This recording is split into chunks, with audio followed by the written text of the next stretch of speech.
Parlemen Aljazair mengeluarkan persetujuan mengizinkan negara untuk berperang melawan Israel membela warga sipil Palestina. Pengumuman siap perang ini dihasilkan dari kesepakatan bersama warganya.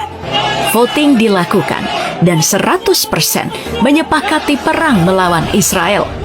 Dengan ini, Aljazair menjadi negara kedua yang mengumumkan secara terbuka untuk memerangi Israel setelah Yaman. Sinyal untuk bergabung di medan perang ini cukup berbahaya, mengingat negara dari benua hitam ini memiliki sejarah panjang dalam medan pertempuran. Angkatan militernya pun tidaklah main-main, mengingat mereka juga dekat dengan proksi Rusia dan Cina, serta pernah menjadi bagian dari imperium besar yang pernah eksis di dunia. Mari kita mengecek bersama sejarah sampai kekuatan militer negara ini.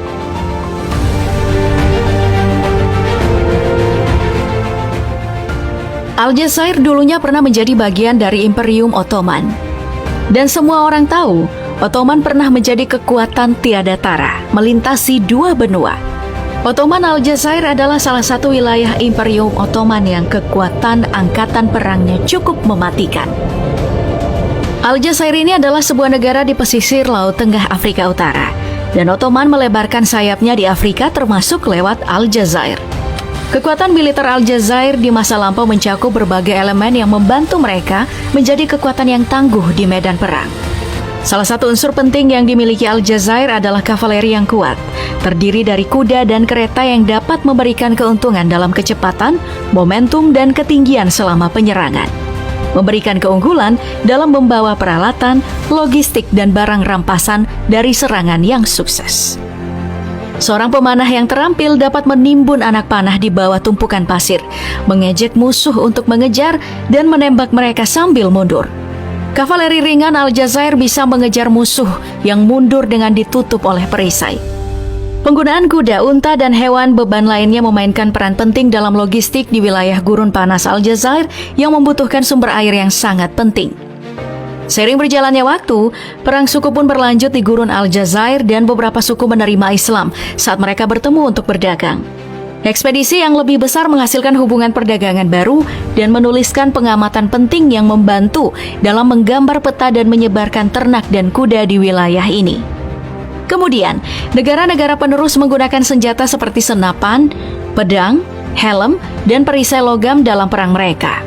Tentara Prancis merebut Aljazair di tahun 1830 dan menghadapi penentangan yang panjang dan pemberontak Aljazair yang dipimpin oleh pemimpin perlawanan Abd el-Kader.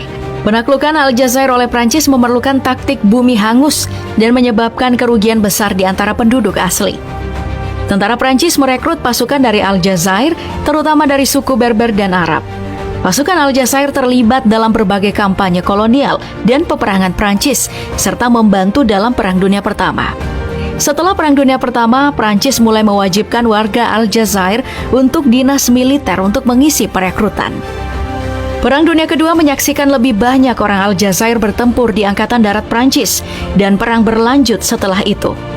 Kemudian, pada masa-masa modern, Aljazair terus mengembangkan kekuatan militernya dan menjadi negara yang memiliki peran strategis dalam kawasan tersebut.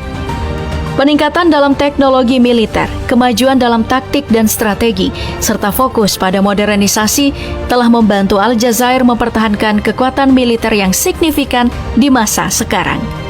Negara ini terus beradaptasi dengan ancaman baru, memperkuat keamanan nasional dan kontribusinya dalam menjaga stabilitas wilayahnya.